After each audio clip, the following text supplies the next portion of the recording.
I bought a house where an entire family disappeared. No signs of struggle, no explanation. And the scariest part, the doors were locked from the inside. It happened a few months ago. I was looking for a cheap property to renovate and flip. One house was selling for a ridiculously low price, just $20,000. Brick walls, 70s style, solid roof, decent condition.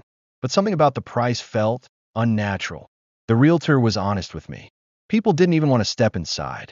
The last residents, a family of four, had vanished without a trace. The neighbors called the police after not seeing them for days.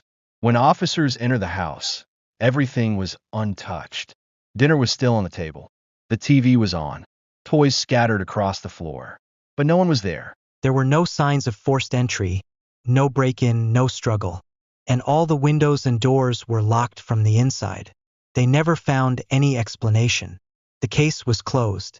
The house sat abandoned for nearly 8 years. I didn't believe in ghosts. I thought it was just rumors. So I signed the papers and moved in. The first night felt normal. A bit dusty, creaky floors, nothing unusual. But around midnight, I woke up with a strange feeling, like someone was watching me. I checked every room, silence. But when I walked back into my bedroom, the light was on. I was sure I'd turned it off. I blamed it on being tired. The next day, I decided to check the attic. I found a dusty old box filled with stuff from the previous family. Inside, there was an old tape recorder. Out of curiosity, I played it. Static at first. But then, a man's voice came through. Low, shaky, afraid. If you're hearing this, you need to leave. This house doesn't let people go. It makes you see things that aren't real. Then, it takes you. That was the first time I felt genuinely scared. For the next few nights, I had the same dream. I was standing in a dark room, in front of a large mirror. From the other side of the glass, four faces stared back at me. I didn't recognize them, but somehow I knew they belonged to the house. One morning, I woke up to find a video on my phone, one I never recorded. In the video, I was standing in front of that exact same mirror, at night, just like in my dream.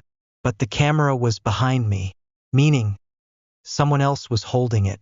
And in the background, something moved. I'm not exaggerating. That moment, that realization was the most terrifying of my life. I started digging into the house's past.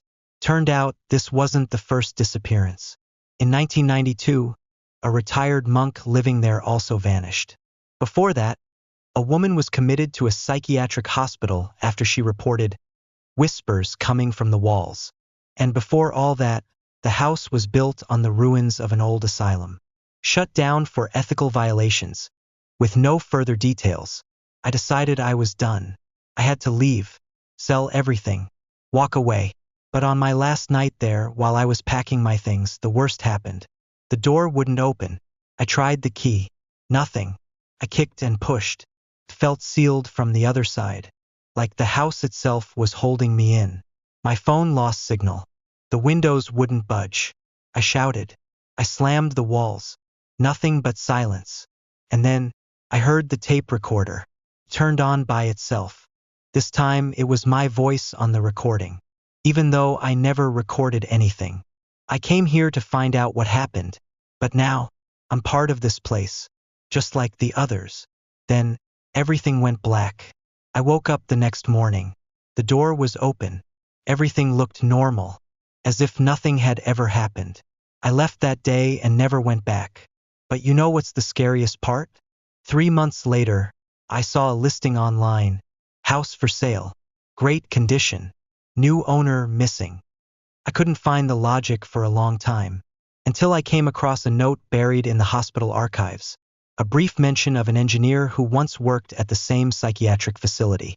After the hospital was shut down, he bought the land and personally designed the house. In 1983, he officially disappeared.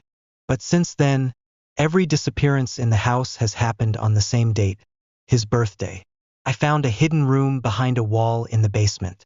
Inside, an old chair, a camera, folders, and photos of everyone who had vanished. And among them, a photo of me.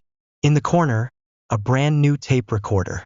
A voice, not mine, said, "You're not the first, and not the last. But you're the most interesting. In the engineer's journal, I read, this house isn't a curse. It's a tool. It isolates the soul, leaving only the shell. When consciousness is purified, the body is no longer needed. Those who disappear become part of the experiment. It's not the house that takes people. It's the one who created it. And he's still there. I escaped, but I can feel it, not forever. And if you're reading this, never step into that house, especially after midnight, because sometimes it's waiting just for you.